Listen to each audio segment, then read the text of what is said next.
কোনো নাগরিককে আলাদা করে দেখার সুযোগ নেই, কে পুলিশ, কে সাংবাদিক। পুলিশ কি পরিমাণ নাজেহাল হয়েছে, পুলিশ কি পরিমাণ মানুষের ট্রাস্টের জায়গা হারিয়ে গেছে, এই পুলিশকে আবারও আমাদের ট্রাস্টেবল করার জন্য পুলিশি ডিপার্টমেন্টেই চিন্তা করতে হবে। সাংবাদিক কিংবা লেখক কিংবা শিক্ষকের গায়ে আঘাত আলাদা কিছু না, তারাও সাধারণ নাগরিক। সুতরাং নাগরিকের উপরে, জনগণের উপরে পুলিশের যে ব্যবহার, আচরণ, এই বিষয়ে আরও কঠোর হওয়া দরকার তাদের ডিপার্টমেন্ট।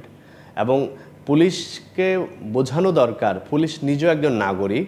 পুলিশ যদি আজকে আমার উপরে আঘাত করে, আমাকে একা পেয়ে, আমি কিন্তু দিনের পর দিন সহ্য না করতে পেরে আমরা কিন্তু দেখেছি এই ধরনের কাজে ফলে নাগরিকের কাছে কিন্তু পুলিশকে হেনস্থার শিকার হতে হয়েছে।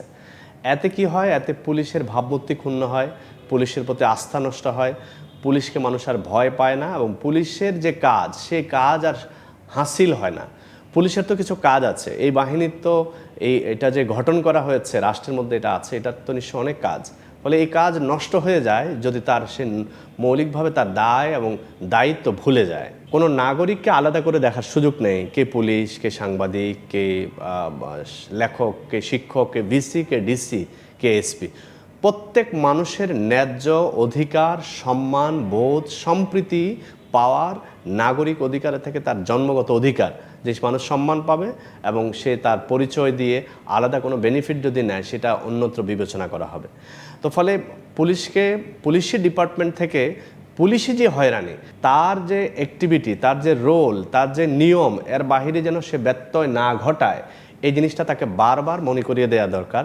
এই জন্য কোনো ঘটনা ভাইরাল হলে তাকে পুরস্কৃত করা নয়, বরং মৌলিক কাজের শুদ্ধাচার, সে নিয়ম ফলো করার বিষয়ে তাকে পুরস্কার দেওয়া যেতে পারে এবং তাদেরকে প্রশিক্ষণ দেওয়া যেতে পারে। আমরা দেখি যে শিক্ষকদের প্রশিক্ষণ আছে, সাংবাদিকের প্রশিক্ষণ আছে, পুলিশের প্রশিক্ষণগুলো নিশ্চয় আছে, সেগুলো আরও বেশি যেন দেয়া হয়।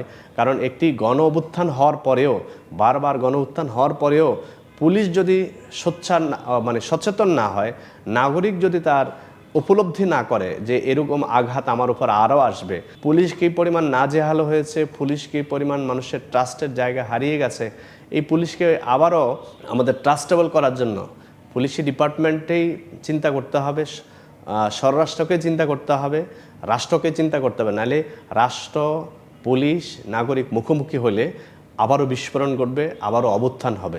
এই অভ্যুত্থানে মানুষের নাগরিক এর জীবনহানি হয়, অঙ্গহানি হয়, কিন্তু গন্তব্যে, লক্ষ্যে, আশায়